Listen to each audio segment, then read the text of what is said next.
Assalamu alaikum and good day everyone. We continue our lecture today with JavaScript, still on JavaScript. After you finish viewing a video about console, so now it's time for me to explain through our lecture notes that already uploaded into the Facebook.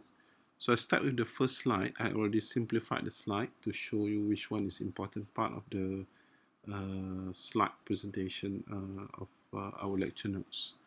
Okay, for first lesson, I will focus on already focus and talk about what is JavaScript, what JavaScript can do. I already give some brief idea about why you need a JavaScript, why you need to learn JavaScript, and why it's become very popular.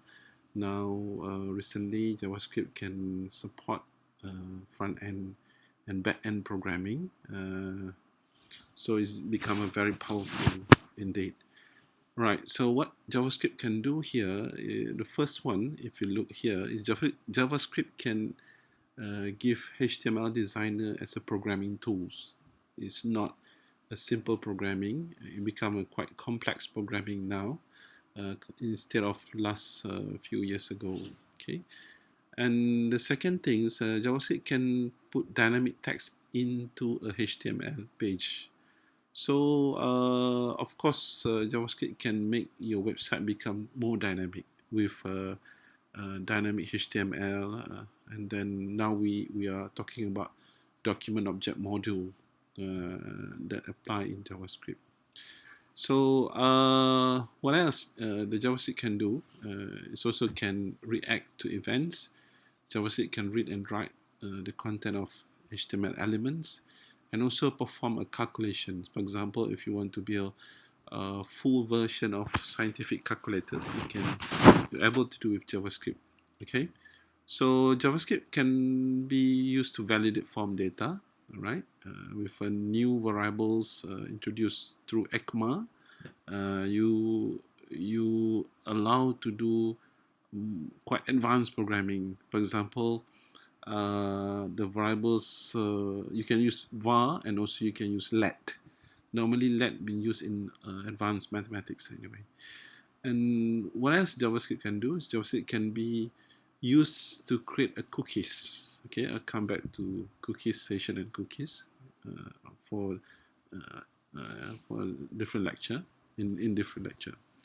So this is the comparison table between JavaScript and Java. So from the box here, we can see that JavaScript is used for front-end web development. And actually, it's also not on front-end, it's also back-end nowadays. And if by comparison, just to show between the strength of Java and JavaScript, Java is used as a back-end language with a web environment. Actually, this is not valid anymore because now JavaScript can also build back-end server programming. So in JavaScript, normally it's very popular because it's just an interpreted language that can be interpreted through the web browser. Okay, but for Java, you have to compile bytecodes, and for example, if you develop Java, you have to create a class, things like that. So for JavaScript, it's involving object-oriented, whereas in Java, you are creating a class base. It is part of object-oriented as well. And in JavaScript, you have a variable types, data types, and you don't have to declare because it's automatically declared. And this is a kind of, it will be great for developers because they are not facing a lot of error on declaration data. But in Java, you have to declare good or correct data types. And in JavaScript, you cannot automatically write to hard disk, whereas also in Java, you cannot automatically write to hard disk. So it's almost nearly similar to Java, but it's not the same. And this is the history. JavaScript is a scripting language, whereas Java is a programming language. But this also is debatable. It means that JavaScript now has become a programming language, not a scripting language alone. Okay. So lesson 2, after you see some demonstration through console presentation, today I'm going to demonstrate about how you're going to build the JavaScript because normally in normal way JavaScript cannot stand alone itself. It need what we call a HTML to support the JavaScript. Okay, so how to put JavaScript into HTML pages, and then where to put the JavaScript, and using an external JavaScript. This is very important elements when you deal with JavaScript, and I'll try to show some sample codes. Okay, so this is the most basic things in JavaScript connecting with HTML, in which you're going to write your HTML by using these particular functions. This is what we call variables that called inner HTML, that will will point some variables inside the HTML. And you can also use another one that called document.write, and then you have here is parenthesis. Okay, and then you also can use window.alert parenthesis, and then you can also using console.log. This is parenthesis. This is the one that I showed to you previously. Okay, for testing purpose, it is convenient to use document write because it will appear as an output for most of the coding. Okay, so if you look into this slide, you can also see in W3 School all this explanation has been highlighted in W3 School as well. Okay, so in order to start JavaScript, you have to start with the script tag. Okay, this is tag. Okay, you already know that this is tag elements. Okay, script tag. This is the way how to write start and end. Okay, next, this is the basic of HTML that you don't have to. In this slide, there is no JavaScript yet. This is a basic HTML. How are we going to put JavaScript in HTML? Okay, so this is all about. Okay, this is the way how we going to put JavaScript. Start with the script tag, and then you insert the JavaScript code here. For example, I'm using document write, and then parenthesis, and I have a less than h1 tag, not less than, oh sorry, and you have a single quote here, and we have hello world. It means that we are creating like a code generator in this case. Okay, so this is the way that JavaScript can be embedded into HTML page. Okay, so for comments, JavaScript, you need to put double slash and you start the commenting, or maybe you just put slash and star and start the comment. Okay, so that's the way how to do comment. Okay, where to put JavaScript? It can be insert into head tag of HTML. If you look here, this is HTML, common HTML, and then we have what we call this is the pen. Okay, the script, the starting of JavaScript, and this is the end of JavaScript. Okay, so you put the JavaScript in the head of the HTML.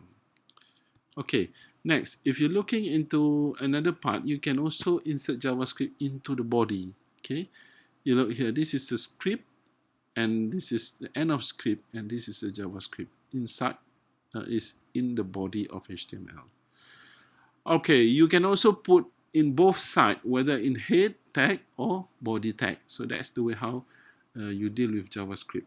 Okay, so this is example for external. Okay, again, this is quite a very important example. So you have a script and source. Okay, you put it in the head, or you can normally for external we are putting in head.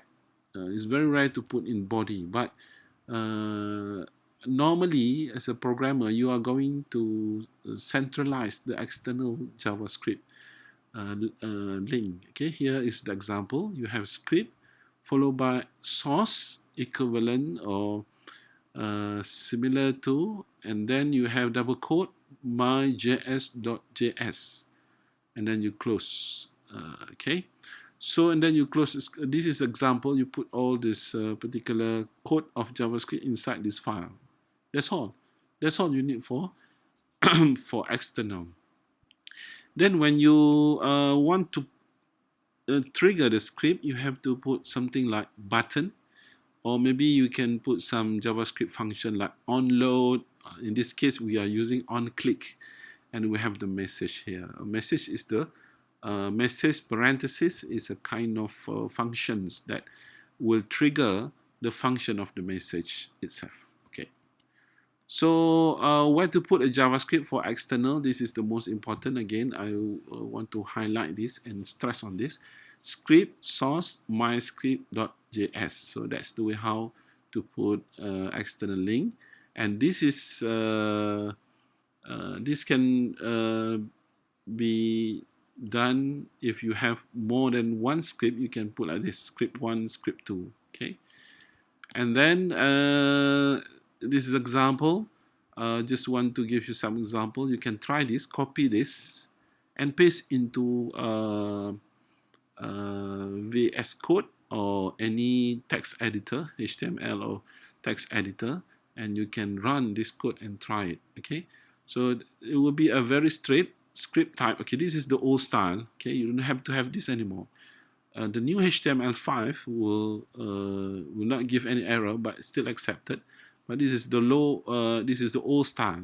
You have to delete this, so you don't have to put it anymore. Just delete them, and you're going to have a tag like this. Okay, and then that's the latest one. Okay. Then I have another example for you. So you can also have a kind of variables inside the script.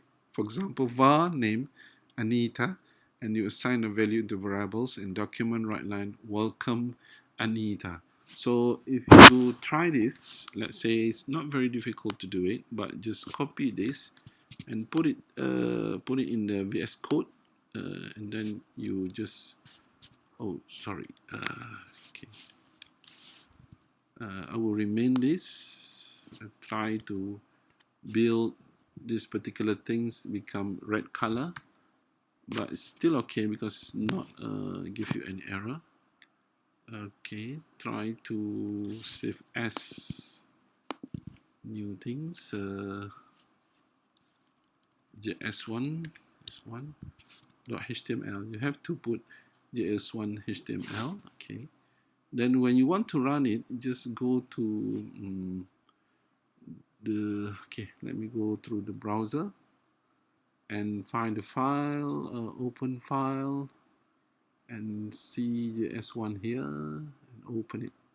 See, welcome Anita. So from there you can see clearly that I just put. Actually, we can configure by using this particular thing for live server actually. Okay, but anyway, I'm not going to show you this at the moment. I just want to show you something like this. Okay, so you can change this var name into, let's say, my name husband, and then you can reload them. You can see welcome husband. Okay, so this is the variable that you can assign, and then this is the variables here is the name, and the content is husband here. Okay, and you can document write, and we got husband. So there's a very quite friendly coding in our PowerPoint presentation. You just can copy and paste and try to run it, and you can see the output yourself. Okay, try to understand them. Okay, this is another sample code for example number 3. You can do the same thing by copy and paste and try to run. Okay, in this case, we are giving you what we call a window prompt. Okay, window prompt means that you will ask the coding will ask user to key in the data, then only okay, put it like this. HTML, document type HTML. So that's why they got some error here. Okay, so this is already HTML. And then if you run this code, okay, what you're going to get is something difference. Okay, run this code and you get some window prompt. Okay, so type husband, and then you say okay, and you say welcome husband to JavaScript. That reflects to this code. Okay, so that's the first part of the code. Okay, right. So for example number 4, you can do almost the same style. In this case, the age will be counted when you been asked to put your age. You have to put the age. The age is not it's not a string, it's a number, right? So almost the same. I don't want to repeat, just try yourself through our lecture notes. And this is example number 6. You got something like decision, var confirm, leave this page, if answer, okay, and then alert by window location google.com, else alert thanks for sticking around.